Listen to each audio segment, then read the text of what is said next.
হাসপাতালে ভর্তি দীপার যত্ন নিচ্ছে সূর্য। সূর্য জানায় যে সে তার পাশে থেকে তার সেবা করতে চায়, কারণ তারা এখনও ঠিক মতো বাঁচেনি। একটি হাসপাতালের কক্ষে দীপা রোগীর পোশাকে বিছানায় বসে আছে। ডাক্তার সূর্য তার যত্ন নিচ্ছে, তার গায়ে একটি শাল জড়িয়ে দিচ্ছে। তাদের মধ্যে একটি আবেগঘন মুহূর্ত তৈরি হয়। ডাক্তার সূর্য: কেয়ারফুল, আস্তে। ডাক্তার সূর্য: কিছু বলবে? বলো।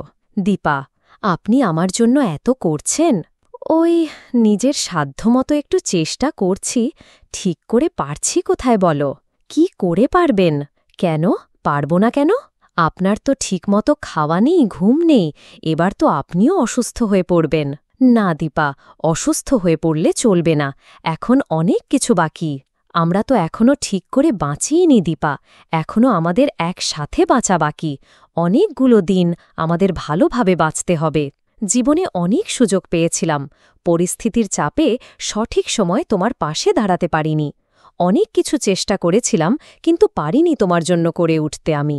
এখন সুযোগ পেয়েছি তোমার সেবা করার, একটু করতে দাও প্লিজ।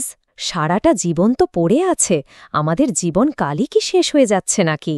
কেন বলছো এসব কথা? সারা জীবন পড়ে আছে দীপা, এখনই মরে যাওয়ার কথা, শেষ হয়ে যাওয়ার কথা বলো না দীপা।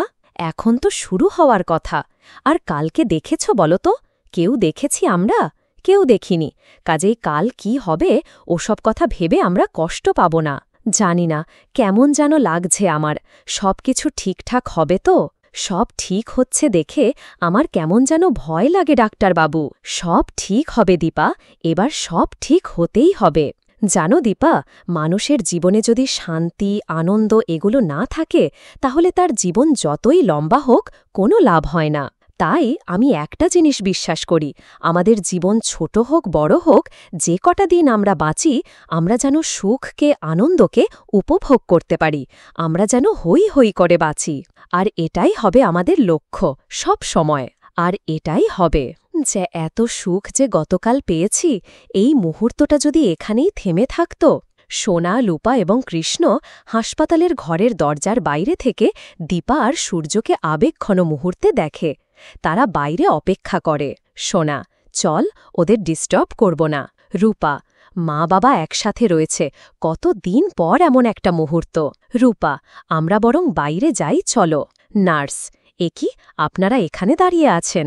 পরিবারের সবাই ঘরের ভেতরে প্রবেশ করে। সোনা তার মা দীপাকে জড়িয়ে ধরে। দীপা সোনাকে তার শালটি ফিরিয়ে দেয়। তাদের মধ্যে এক আবেগঘন পুনর্মিলন হয়। রূপা: কি হলো? মাথাটা কেমন যেন টলে উঠল। দুর্বলতার জন্য হবে বোধহয়, কিছু না। সোনা: কেমন আছো মা? আগের থেকে ভালো আছো?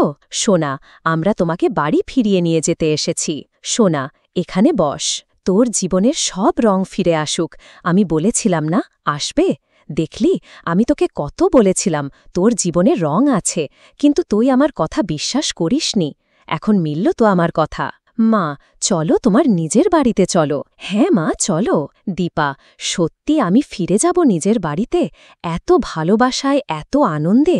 এটা কি সত্যি হবে? সেনগুপ্ত বাড়িতে সবাই মিলে দীপার ফিরে আসার জন্য ঘর সাজাচ্ছে। চারদিকে খুশির আমেজ। আরে তাড়াতাড়ি করে ফুলগুলো দাও তো, আমার সিঁড়ির এখানে লাগবে আমার। কৃষ্ণ: এই তো ফুল এসে গেছে, নে নে ফুল দে তো, এখানে এখানে। উর্মি: দীপ, দীপ এটা গুছিয়ে রাখিস। ঠিক আছে। উর্মি: দীপ, দীপ তুই নাম, আমি করে দিচ্ছি। না না, আমি পারব। তুই পারবি মানে তুই যতক্ষণ করবি ততক্ষণ আমার অর্ধেক কাজ হয়ে যাবে। তুই বাচ্চা ছেলে, নেমে আয়, নেমে আয়। সব সাজানো গোছানোর কাজ আমারই কাজ, তুই আমাকে দে। তুই আগে করেছিস সেগুলো? না, মানে করিনি, কিন্তু শুনেছি বড়মা থাকতে আনন্দের সব লেগেই থাকত। আমি তো সেসব কম দেখেছি। হ্যাঁ, তো অভ্যাস করে নে এবার। তোমার বড় মা আসছে বাড়িতে, আনন্দ উৎসব লেগেই থাকবে। হ্যাঁ, ওইখানে লাগাবে, ওইখানটাতে। হ্যাঁ, নাম নাম নাম। ঠিক আছে, ধর, আমি ধরছি, সাবধানে। ওইখানে ওই ঘরে রেখে আয় যেটা ঢুকেছিস। যা। জয়: হ্যালো? আহা, একটু জোরে বল, নেটওয়ার্কের প্রবলেম আছে। আচ্ছা জয়, তোর বিষয়টা কি বলো তো? হ্যাঁ, বাড়িতে এত বড় একটা অনুষ্ঠান, আর এই সময় তুই ব্যাঙ্গালোরে গিয়ে বসে আছিস। আচ্ছা শোন শোন, আমি রাতে তোকে ফোন করব, ভীষণ ব্যস্ত আছি, এখন রাখছি। সূর্যের বাবা: দিদি ভাই, তুমি রেডি তো? হ্যাঁ গো দাদু ভাই, আমি রেডি। সূর্যের বাবা: ভেরি গুড। এই সোনা এসে গেছে মনে হচ্ছে, এসে গেছে। উর্মি, কি করেছি সেটা? হয়ে গেছে। দীপ, হয়ে গেছে।